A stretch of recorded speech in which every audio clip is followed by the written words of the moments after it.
Buenos días chicos, ¿qué tal? ¿Cómo están? Bienvenidos a JQS Consulting. Nos vamos presentando. Mi nombre es Roy Cormán y les doy la más cordial bienvenida. El día de hoy vamos a desarrollar la introducción al curso Buenas Prácticas de Manufactura en la Industria Alimentaria. Un extracto pequeño de los conceptos básicos y más importantes de este tema. Bienvenida Cristina, nos saludan desde Ecuador. ¿Qué tal Mark? Desde Huacho. Un gusto, Chiclasto, desde Cusco. Entonces, ¿qué tal, Harold?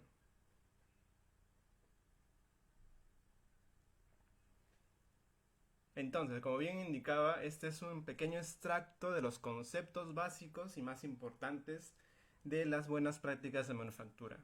Más adelante vamos a tener un curso completo que se va a dictar el 8 de abril. Las inscripciones van a estar en el fanpage si es que nos siguen y si no, ya saben dónde buscarnos. Y para mayor información nos pueden escribir por interno para cualquier consulta. A ver, hemos desarrollado este curso que se llama el curso virtual debido a la cuarentena que estamos viviendo actualmente. Y como bien decía nuestro eslogan de los cursos, el Perú no puede parar y ustedes tampoco pueden parar de capacitarse. Pueden capacitarse, inclusive ustedes pueden dar charlas en su propia casa, porque nuestra casa es como si fuera una pequeña fábrica de alimentos. Todos tenemos una cocina, todos manejamos alimentos, desde la recepción hasta el consumo de nosotros mismos, ¿no? ¿Qué tal, Yesenia? Un gusto. Entonces, antes de empezar quería recordarles también que nuestra empresa JQS Consulting va a brindar un curso virtual de registro sanitario y la nueva ley de etiquetado, que va a ser el 5 de abril. Es un curso virtual que tenemos las inscripciones abiertas en nuestro fanpage. ¿Qué tal, Marciano? Un gusto.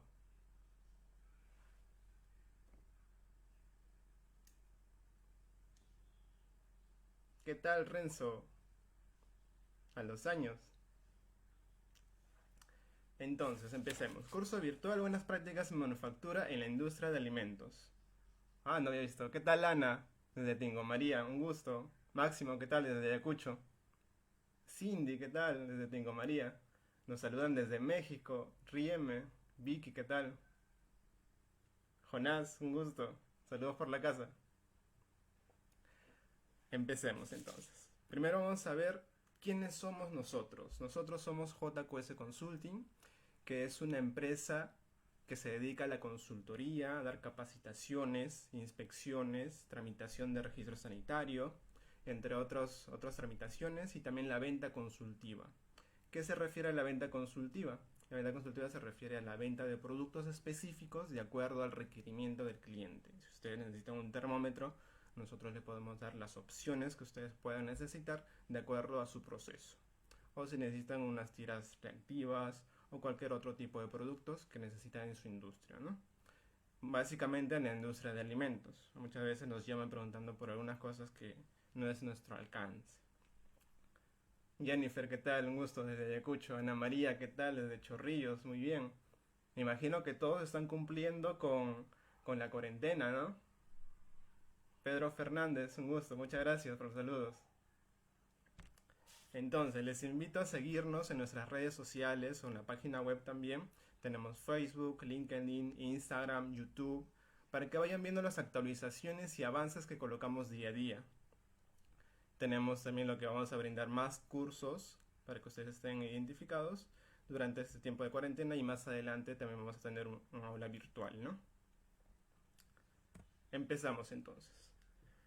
Primero tenemos que conocer cuáles son los conceptos básicos de las buenas prácticas de manufactura. A esta pequeña parte le hemos llamado tomando conciencia. ¿Qué es lo que vamos a ver? Por ejemplo, el concepto de las buenas prácticas de manufactura. ¿Qué es lo que nos dice? Que son el conjunto de prácticas adecuadas para que el manejo de alimentos garantice la obtención de productos inocuos. ¿A qué se refiere inocuidad? Muchas veces seguro que lo han escuchado, ¿no? La inocuidad de los alimentos se refiere a que un producto no haga daño a la salud del consumidor. Sin embargo, hay algunas preguntas al aire que quedan. Por ejemplo, si nosotros producimos dulces, estos dulces lo consume una persona diabética, este producto no es inocuo, ¿ustedes qué creen? A ver, si pueden comentar por ahí por los comentarios, a ver, los leo. En este caso, la inocuidad del producto es que no haga daño al consumidor cuando se consuma según su uso previsto. Si nosotros producimos alimentos altos en azúcar, su uso previsto no va a ser personas diabéticas, porque las personas diabéticas son una población de extremo cuidado, ¿no? Entonces tenemos que tener en cuenta eso, la inocuidad para el uso adecuado de los productos. ¿Cuáles son los objetivos de las buenas prácticas de manufactura? Antes de pasar a esta parte, quería recalcarles que las buenas prácticas de manufactura no solo es escuchar y plantear y hacer en nuestras fábricas, no. Las buenas prácticas de manufactura se refiere también a las instrucciones escritas que tenemos que tener. Entonces, esas instrucciones, ¿qué podemos hacer con esas instrucciones?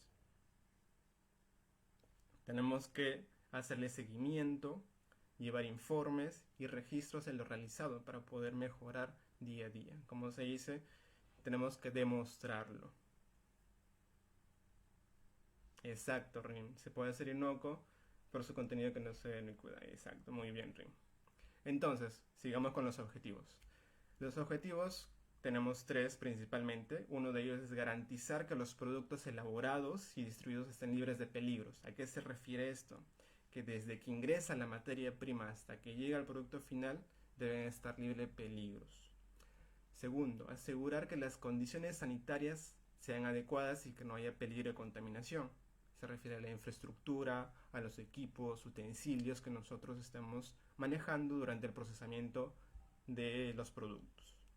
Y asegurar que el personal conozca la importancia de la sanidad y esté entrenado en las prácticas de higiene, que se refiere principalmente a la capacitación que tenemos que realizar siempre, ¿no?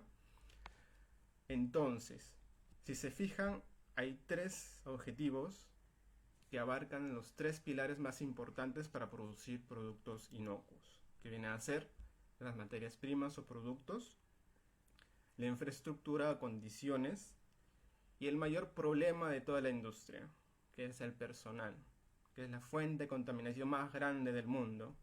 Entonces, estos objetivos están basados en estos tres pilares. ¿Dónde se aplican? Si bien es cierto, ya vimos qué es, pero ¿dónde se aplicaría?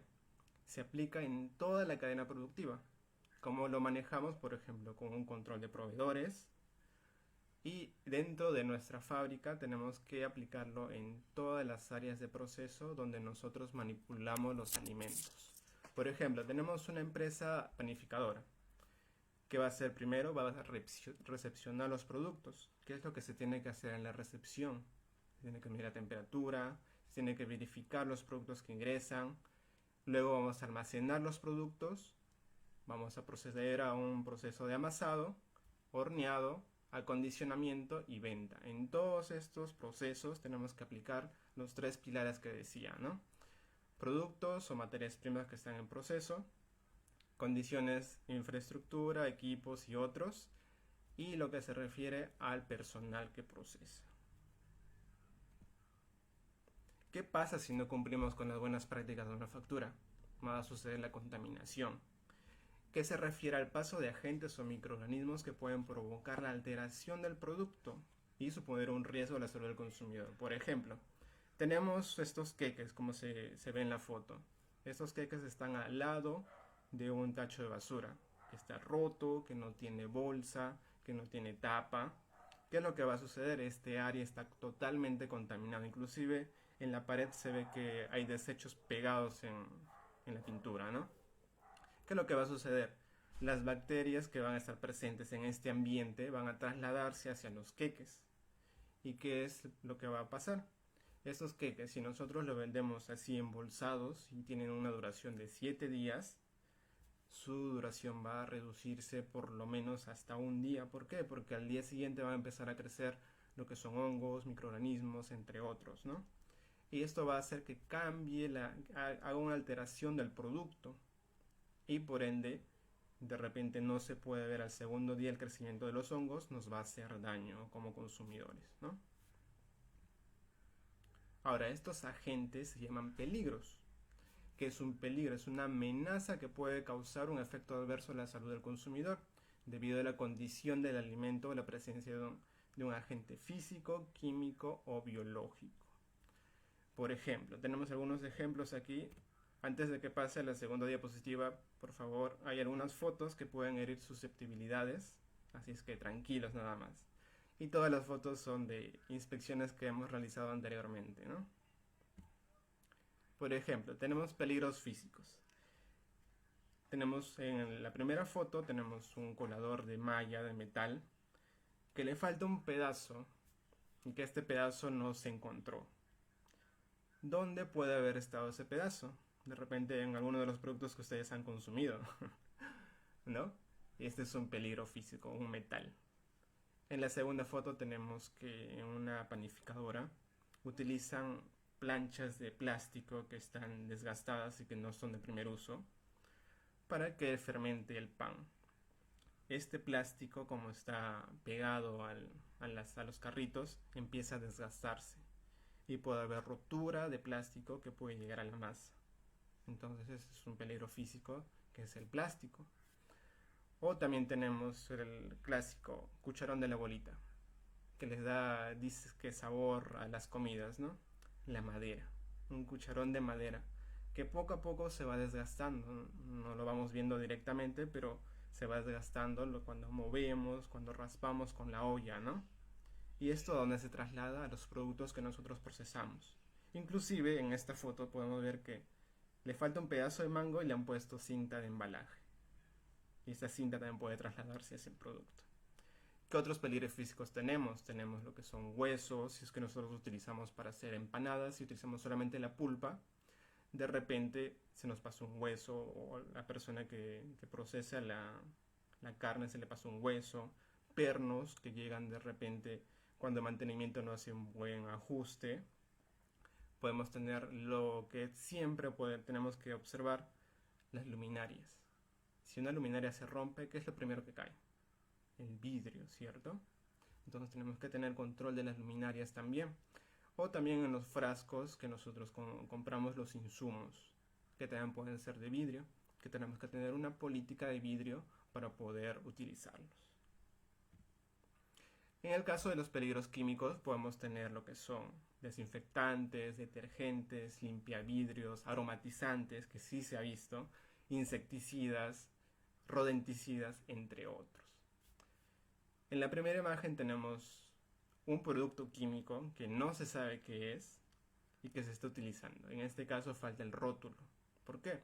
Porque un colaborador nuevo puede venir y de repente se le ocurre que es agua, que se va a echar encima, que se va a espolvorear encima de la masa.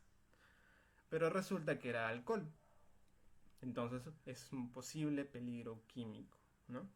En el segundo caso tenemos la lejía. ¿Cómo llega la lejía a nuestro producto como un peligro químico? Por ejemplo, ahorita tenemos que está en galón, pero al lado tenemos que es una botella de Esporay, que supuestamente lo han trasvasado. Esto es imposible tener en una planta de alimentos. Entonces, hacemos la correcta limpieza, hacemos la correcta desinfección, pero nos olvidamos de enjuagar y utilizamos una concentración mucho mayor a la que necesitábamos. Los remanentes de desinfectante van a pasar hacia el producto y por ende se va a contaminar. Y por último tenemos rodenticidas que han sido puestos sin medir el control al lado de un equipo. En esta planta, si tenían presencia roedores, los roedores no van a morir en ese punto cuando consuman el rodenticida, sino que van a caminar hasta su madriguera, hacia zonas donde recién van a poder morir. Y si las patas del roedor pisan sobre el rodenticida, pueden pisar también en las mesas de producción, o pueden pisar inclusive en los productos que estamos procesando en las noches, ¿no? Entonces por eso tenemos que tener un buen control para los peligros químicos. En algunas plantas se pueden indicar de que nosotros utilizamos spray para moscas, pero lo utilizamos de acá a la otra esquina de la planta, ¿no? Y me indican, pero si está lejos del proceso, y esto no se puede utilizar, un spray que tú lo utilizas en un ambiente cerrado, se va a diseminar en todo el área. No podemos utilizar ningún producto químico en spray. Peligros biológicos: podemos tener bacterias, mohos, hongos, lo que son los virus. En este caso, por ejemplo, tenemos lo que era claras y yemas de huevos con presencia de hongos totalmente expuestos dentro de una refrigeradora. Imagínense todo que ha sido expuesto a esta contaminación tremenda. Tenemos lo que son, por ejemplo, en la segunda foto, que un colaborador está manipulando lo que son donuts sin guantes. En esta foto tenemos que aclarar de que en esta zona de acondicionamiento no había ningún punto de lavado de manos, por lo que las manos del colaborador estaban sucias. Entonces está contaminando con las bacterias que tenían las manos desde que llegó a su establecimiento, ¿no? Tenemos un tipo de contaminación que se indica que se llama contaminación cruzada, que se observa principalmente en el cruce de zonas sucias con zonas limpias, en el cruce de operaciones de sucias a limpias, en el contacto directo e indirecto con alimentos crudos y superficies y utensilios contaminados. Por ejemplo, en esta foto podemos ver de que la masa que estamos procesando está colocándose encima de la amasadora, pero si se fijan, la amasadora tiene desprendimiento de pintura. Esto lo que va a suceder es una contaminación y encima no se realiza una desinfección adecuada. Entonces la masa va a adquirir estas bacterias que están presentes en la superficie y que no son propias de la masa, y esto viene a ser una contaminación cruzada. Algunos ejemplos que tenemos, que cuando salen los queques en algunas plantas inescrupulosas, lo colocan directamente al suelo para que se enfríe. ¿Pero qué está haciendo en este momento? Ya pasó el horneado, se eliminó las bacterias, pero está volviendo a recontaminarse con las bacterias que están en el suelo. Entonces esto es imposible de que se haga en una planta de proceso de alimentos. O en el segundo caso, que tenemos los queques, las magdalenas, que están horneados, recién horneados, y lo ponen en jabas sucias donde van a proceder a llenarse, ¿no? Para poder embolsarse. Entonces aquí igual se está recontaminando el producto, que es imposible de que se pueda hacer. En el tercer caso, tenemos que una fechadora lo están colocando encima de la cobertura de coco que se realiza en un alfajor. Entonces, ¿ustedes creen que ese fechador esté limpio? ¿Que las partes internas estén limpias? No, ¿no? Y ese producto va a ir directamente hacia el relleno del alfajor. Y en la última foto tenemos dos espátulas. No sé si la han visto alguna vez, esas espátulas que son para tarrajear, para pintar, ¿no? Bueno, estas las encontramos en una planta de alimentos. Uno, que no son propias para el procesamiento de alimentos. Y segundo, de que la espátula grande se utilizaba para el piso, para raspar las partes de masa del piso que quedaban. Y la espátula pequeña se utilizaba para raspar las partes internas del producto de los equipos. Entonces, ¿qué pasa si combinamos estos dos utensilios? Uno que se utiliza para el piso y otro que se utiliza para el equipo. Se van a proceder a trasladar las bacterias del piso hacia la espátula que están utilizándose para los alimentos, ¿no? En estos casos hemos visto que hay dos tipos de contaminación cruzada, directa e indirecta. Una que es directamente de una superficie sucia a una superficie limpia, y la indirecta es a través de un medio, ¿no? Que puede ser una tabla de picar, cuando nosotros picamos primero carne cruda y luego las ensaladas, que nos van a pasar por un procesamiento térmico. Esto vendría a ser una contaminación cruzada indirecta.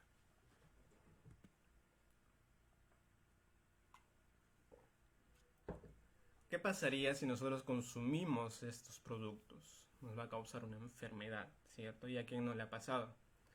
Que se ha ido hasta el doctor por una infección gastrointestinal o una intoxicación, ¿no? Esas enfermedades se llaman ETAs, o enfermedades transmitidas por alimentos. Son aquellas enfermedades de carácter infeccioso o tóxico que son causados por agentes biológicos o químicos que penetran al organismo mediante un vehículo que es el alimento.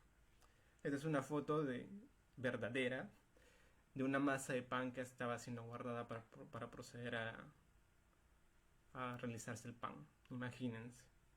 Tienes razón, Mega. Son malas prácticas ya que los peligros son tipos 3, físico, químico y biológico, ¿no? Ahora, ¿qué factores afectan el crecimiento de los peligros biológicos? Tenemos dos factores, principalmente.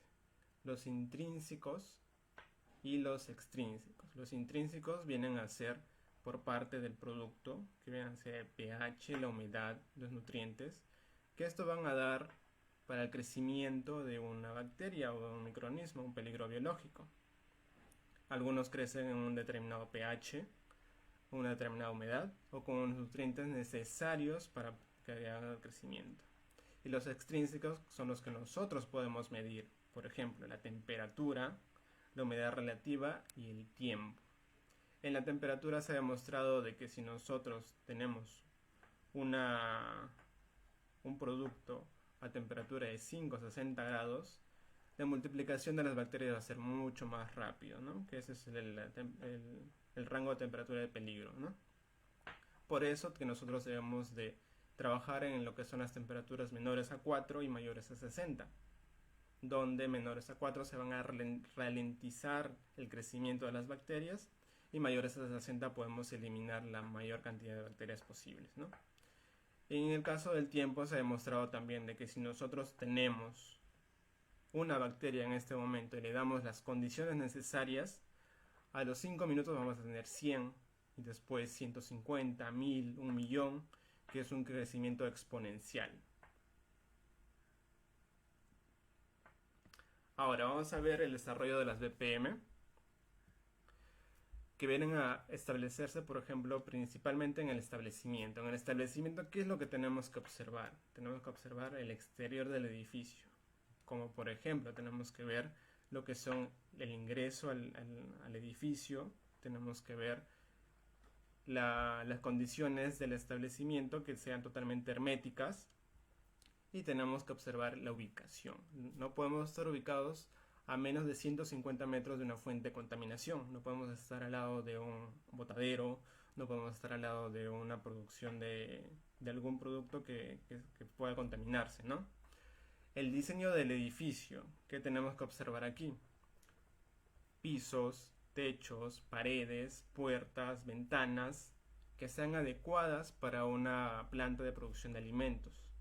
¿Cómo deben ser los pisos, paredes y techos?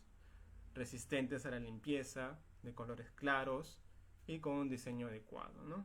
Las puertas no pueden ser de madera, tienen que ser de fácil apertura, las ventanas tienen que ser protegidas. En cuanto a la calidad de aire, el aire de donde provienen, del exterior, ¿no es cierto? Entonces nosotros tenemos que asegurarnos de que el aire que nosotros va a ingresar hacia la planta debe ser un aire adecuado, que no tenga contaminación de polvo y de otras sustancias, ¿no? En cuanto a las luces, tenemos que tener luces adecuadas para poder verificar los peligros. No podemos tener una zona oscura en donde nosotros procesamos los peligros, ¿no? ¿Por qué? No podemos tener sombras, no podemos tener reflejos que impidan que los colaboradores hagan su procesamiento adecuado. Y asimismo tenemos que tener que las luminarias tienen que estar protegidas. Como bien indicábamos anteriormente, los peligros, el peligro químico y el peligro físico están presentes en una luminaria. Si una luminaria se rompe, lo primero que va a caer son los vidrios y el polvo químico que está dentro de la luminaria, ¿no? En cuanto a los desechos, tenemos que tener un área específica de desechos, un área general de desechos, donde nosotros tengamos un recipiente cerrado con bolsas para poder eliminarlo diariamente o según su procedimiento, ¿no? Y que no contribuya con un peligro para poder contaminar los productos. En las instalaciones sanitarias nosotros tenemos que tener manilubios, pediluvios, que van a condicionar de que nuestros colaboradores puedan ingresar y tengan la menor cantidad de riesgo de contaminar el producto. En las áreas de limpieza de equipos nosotros tenemos que tener lo que son un lugar adecuado para poder lavarlos. No podemos utilizar lavaderos que utilizamos como colectores de agua para el proceso, donde nosotros utilizamos el lavado de equipos, ¿no? Por ejemplo, tenemos fotos. Esta parte, la primera foto, es una parte exterior de una planta pequeña, ¿no? La planta está ubicada al fondo del callejón. Pero vemos que la pista no está asfaltada, que al lado hay una fábrica que inclusive ha sido cerrada por la municipalidad. Entonces no es adecuado este tipo de exteriores porque tenemos que controlar. En cuanto a los desechos, vemos que los desechos son llenados en bolsas de papel, de cartón, de papel de azúcar, sin tapas, sin cerrar adecuadamente y que están expuestos al medio ambiente. ¿Esto qué puede traer? Puede traer plagas. En la parte inferior del diseño podemos observar pisos totalmente desgastados. En este caso, cuando lo pusieron al inicio, me imagino que pudo haber sido totalmente liso, ¿no? Pero ¿qué sucede con las mayólicas? Las mayólicas ya no son usadas en plantas de alimentos. ¿Por qué? Porque sucede esto, se desgastan y empiezan a verse las partes absorbentes de la mayólica, que va a ser imposible que podamos limpiar. En la segunda foto vemos una media caña, que es un diseño cóncavo que se utiliza entre la unión de la pared con el piso. Sin embargo, esta media caña ya no cumple su función. ¿Por qué? Porque está totalmente desgastada. La función de la media caña es que se elimine la acumulación de polvo u otras sustancias contaminantes que pueden estar presentes ahí. Pero en este caso tiene que ser refaccionado inmediatamente. En la última foto vemos un techo que bien es cierto estaba pintado de color claro, blanco, pero el tipo de pintura no es el adecuado.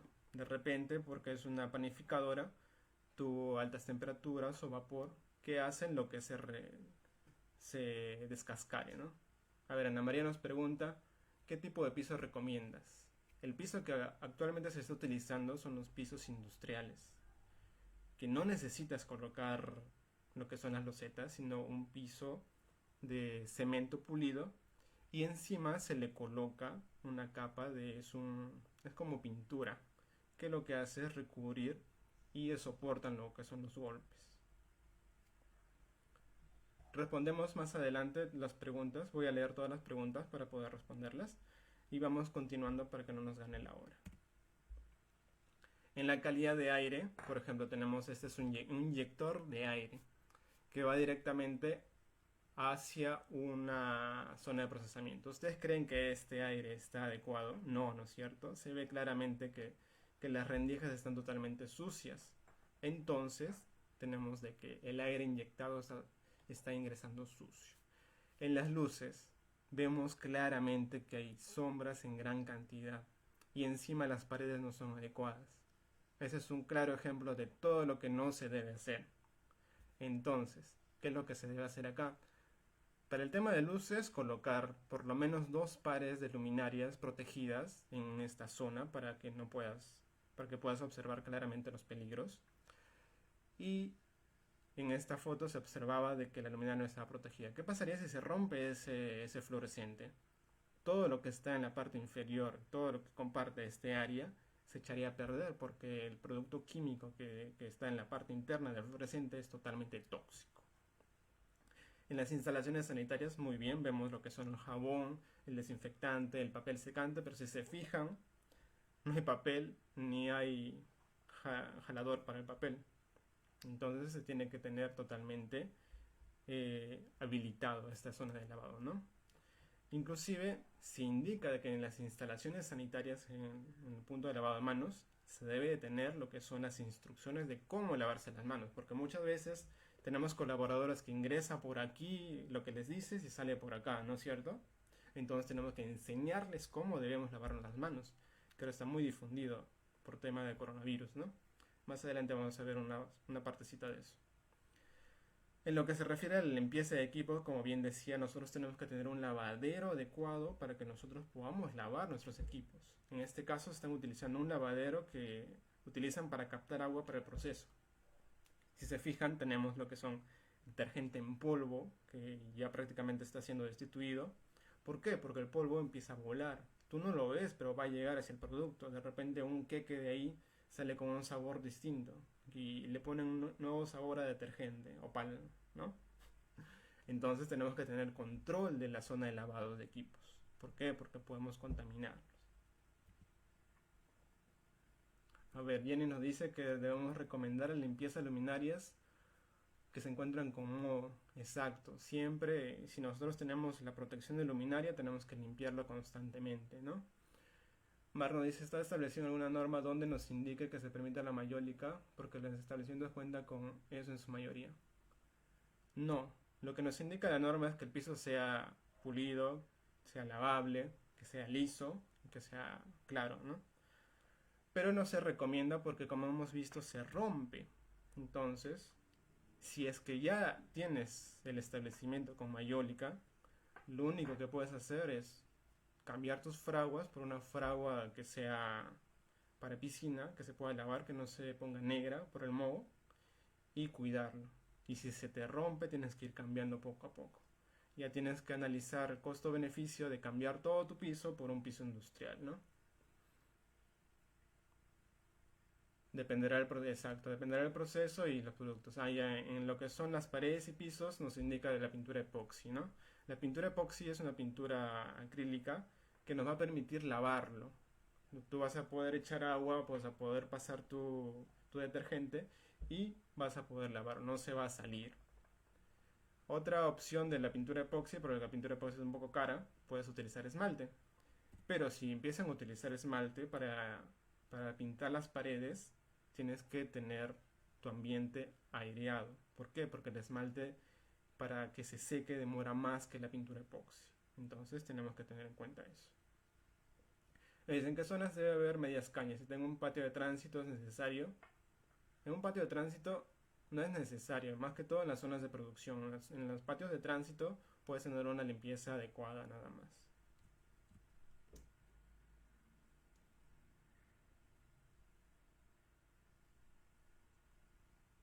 Ya vamos avanzando y vamos respondiendo más adelante. En cuanto al agua, el agua tiene que cumplir con los requisitos físico-químicos y bacteriológicos para aguas de consumo, que tenemos una ley para esto, ¿no? La 051, que nos indica que el cloro libre residual debe estar desde 0.5 partes por millón o miligramos por litro de la solución hasta 1.5 partes por millón. ¿Qué es lo que significa esto?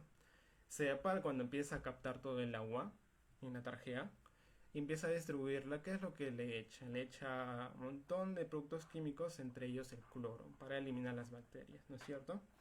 Y hay una pequeña cantidad de cloro que debe llegar hasta nuestras casas o hasta nuestros establecimientos, que debe ser dentro de este rango, y nosotros tenemos que controlarlo. ¿Cómo lo controlamos? Si se fijan en la foto, es un kit que, como tenemos aquí, este es un kit de la marca Hanna, este es un kit de la marca Lamotte, que lo que hacemos es añadir agua en la cubeta y podemos añadir las pastillas, que son los reactivos, y verificar en qué concentración está.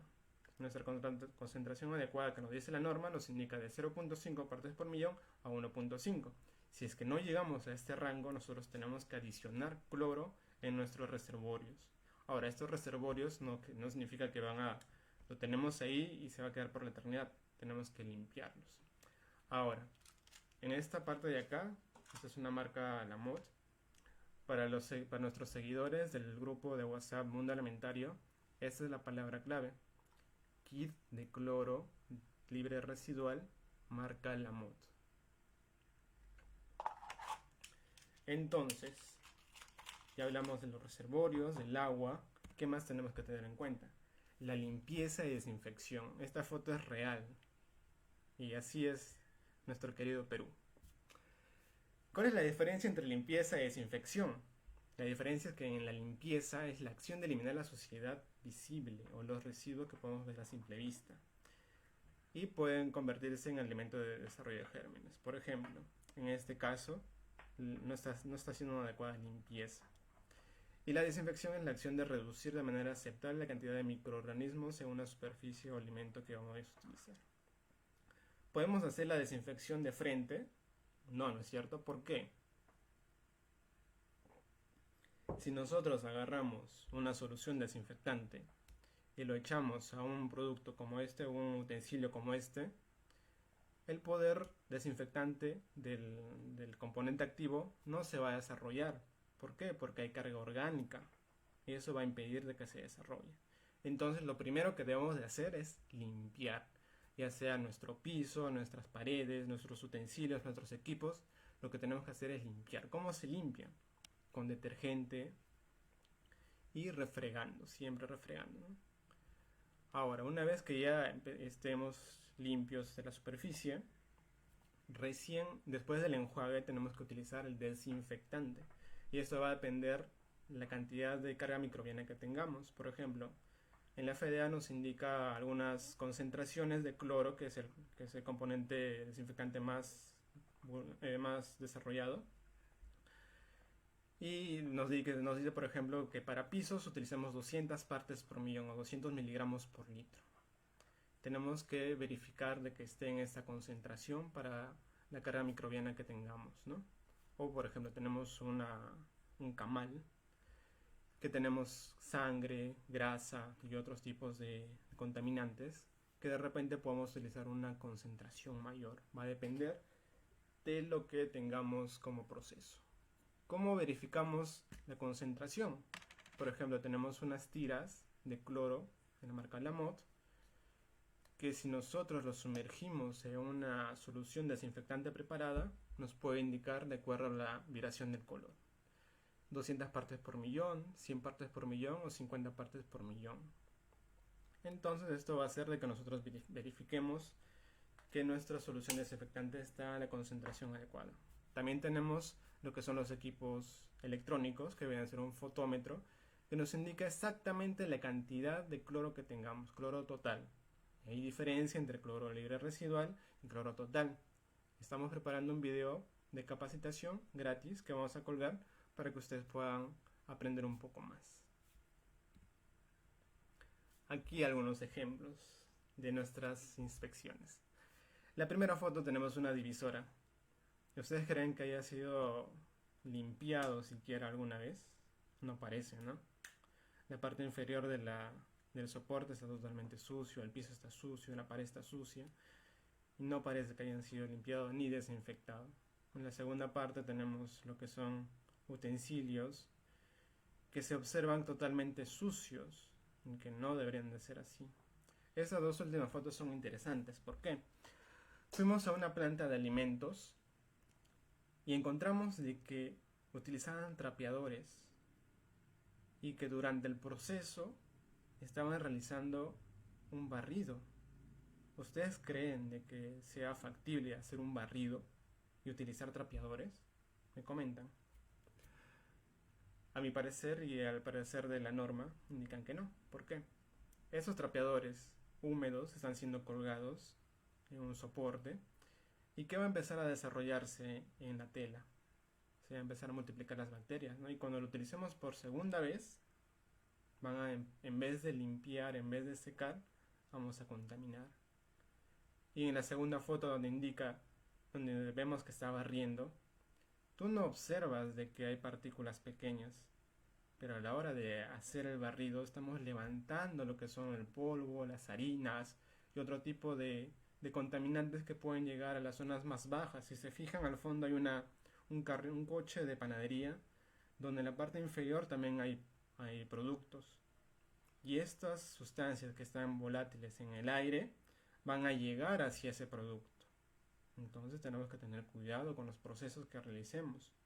Lo que se recomienda mayormente es agua, detergente, jaladores y sus puntos de desagüe, que tienen que ser bien protegidos, claro. Entonces, eso es lo que se recomienda en una planta de alimentos.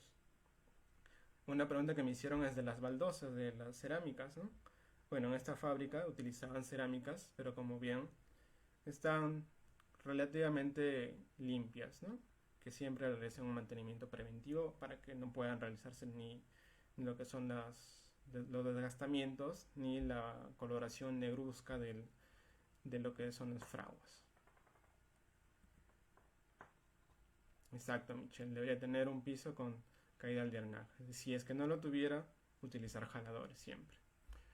En la higiene del personal, como bien indicaba al inicio, la persona o el personal o colaborador es la fuente de contaminación que existe, que es la mayor fuente de contaminación para la industria de alimentos. ¿Por qué? Este es un ejemplo claro. Tenemos que tener indumentaria adecuada, zapatos cerrados, no como estos crocs con huecos, medias, obviamente, pantalones cerrados que nos llegan hasta el tobillo, un polo o una camiseta que cubra casi todo nuestro dorso, que cubra nuestro dorso hasta la parte del antebrazo. Tenemos que tener lo que son las cofias, las mascarillas si es que sea necesaria, y los guantes, ¿no?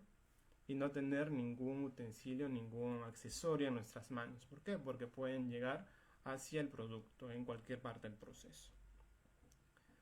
Entonces, ¿qué es lo que debemos de realizar? Además de esto, un buen lavado de manos, un control de salud. No sé si ustedes habrán escuchado de que siempre hay una discusión entre el carnet de sanidad y el examen de ETA, ¿cierto? Según la normativa para lo que es planta de alimentos, no se pide el carnet de sanidad. ¿Por qué? Porque hemos visto que en muchas municipalidades no se realiza todos los exámenes necesarios para un manipulador de alimentos. Vamos a una municipalidad X y nos pide solamente sangre. Vamos a otra municipalidad y nos pide heces. Entonces, ¿cómo es que se trabaja en este caso? Lo que sí, para una auditoría tienen que tener un examen de ETAs. Y desmitificando todo lo que es el examen de ETAs, no está tan caro. Está aproximadamente menos de 100 soles, mucho menos de 100 soles. Entonces sí tenemos que tener este tipo de exámenes para controlar a nuestros colaboradores. En lo que decía el lavado de manos, que tenemos que tener ya está felizmente, gracias al coronavirus, ya está siendo bien estipulado el lavado de manos, que debe ser 20 segundos, pero 20 segundos solamente el refregado. Antes del refregado, ¿qué es lo que se tiene que hacer? Uno, se tiene que remojar las manos. ¿Por qué remojar las manos? A la hora que remojamos las manos, nuestras manos van a estar cubiertas de pequeñas gotas de agua. Y a la hora que nos echamos el jabón desinfectante, el jabón antibacterial o jabón normal, va a ser de que se produzca la lavaza. La lavaza es lo que hace que eliminemos toda la suciedad de nuestras manos. Es igualito que una lavadora, es igualito que utilizamos los detergentes cuando nosotros lavamos. La espuma es lo que hace que capture lo que son los contaminantes de las prendas y en este caso el jabón de las manos. Una vez que ya empezamos a echarnos el jabón, empezamos con lo que es el refregado por 20 segundos. ¿Qué se refiere a esto? Entre dedos, en la palma, entre dedos, detrás de la palma, entre uñas, por la parte del pulgar y así sucesivamente por 20 segundos.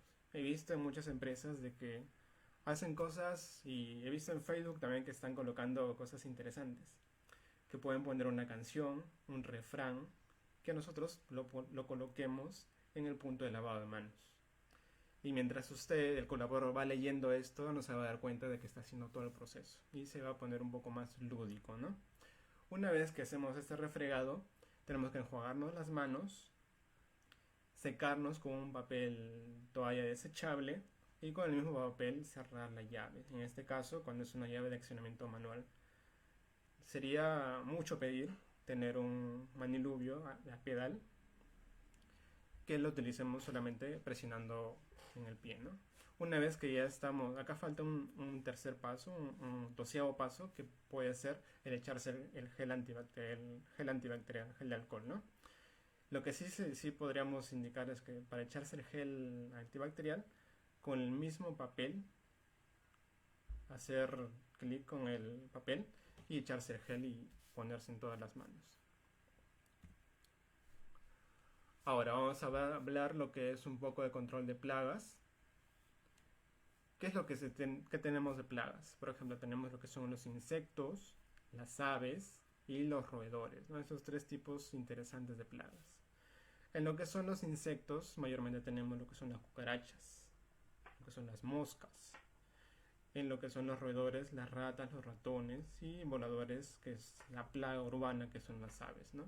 ¿Qué es lo que debemos hacer para reducir la probabilidad de infestación?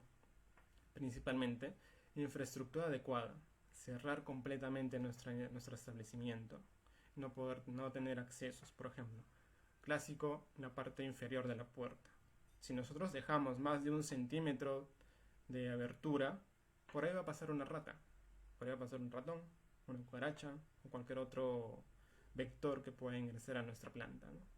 Los tragaluces y otros más, ¿no? Una buena limpieza, que es importantísimo. En la primera foto de la parte inferior vemos unas cucarachas. No sé si las reconocerán, pero son distintas a las que vemos volando, ¿no? ¿Por qué? Porque estas son cucarachas de alimentos o cucarachas alemanas, que crecen y se desarrollan en lo que son nuestros almacenamiento de alimentos. Y estos se alimentan de las basuritas que caen. Y para eliminarlas es bien complicado. Inspección de los materiales que ingresan. ¿Cómo? En nuestra planta de repente recibimos jabas, recibimos pallets, recibimos sacos, que hacemos que ingresen directamente a nuestro almacén. Si no lo verificamos antes, pueden tener lo que son los huevos de cucarachas, de repente viene un roedor, o vienen otros vectores que pueden ingresar. Y la vigilancia constante que nosotros debemos de realizar para poder vigilar a que no haya ningún vector, ¿no? Tenemos, por ejemplo, lo que son los tubos cebaderos, que estos nunca deben ser colocados dentro de nuestra planta, dentro de nuestro procesamiento, ni en almacenes. ¿Por qué? Porque estos rodenticidas son un control. El tercero o la empresa que nosotros contratemos va a verificar de que hay consumo o no hay consumo. Mayormente se utilizan las partes exteriores. La foto de la parte izquierda vemos lo que no se debe hacer. Hay falta de limpieza y como se puede observar hay heces de roedor, o sea, y hay infestación dentro de la zona de procesamiento. En este caso es un almacén. Vemos lo que son roturas de huevos que le da lo que es el alimento para que puedan infestar toda nuestra planta, ¿no? Aquí algunos ejemplos. Tenemos en la primera parte un motor de un equipo. ¿Qué le da el motor a los insectos? Calor. Tenemos que hay un montón de harina pegada, le da alimento. Y es una zona esencial que tenemos que verificar. Lo que se recomienda es cerrar completamente esta zona o poner mallas para que pueda impedir el ingreso de lo que son las plagas, ¿no? En la segunda parte vemos una mesa de mapresa, de fórmica, que está totalmente gastada, al lado de una ventana, y la ventana abierta, en un tercer o cuarto piso. No hay nadie aquí, de repente una mosca o moscas o palomas ingresaron, se pasearon por toda la mesa y puede ser una fuente de contaminación, ¿no? En la tercera foto vemos un tragaluz que no ha sido cubierto y que por ahí puede ingresar todo lo que son los vectores contaminantes. En la cuarta foto vemos lo que les gusta a las cucarachas. Hay alimento, zonas oscuras y donde puedan ingresar para poner sus huevos, ¿no? Siempre tenemos que verificar lo que son las luminarias, lo que son los interruptores, lo que son las canaletas, para verificar de que no estén proliferando los insectos. Y en la última foto vemos ¿cómo se llama esto? Un pozo a tierra que está sin mantenimiento, ¿no? Ahí puede haber ratas, cucarachas, roedores, si no hacemos un buen mantenimiento, y debe ser cerrado, sellado. Bueno, esta es una parte introductoria del curso que vamos a tener el 8 de abril. Los invitamos a que nos sigan, como bien indiqué, en nuestra página web, en nuestras redes sociales de Facebook, de Instagram, de LinkedIn. Y no se olviden de seguirnos. Hasta luego.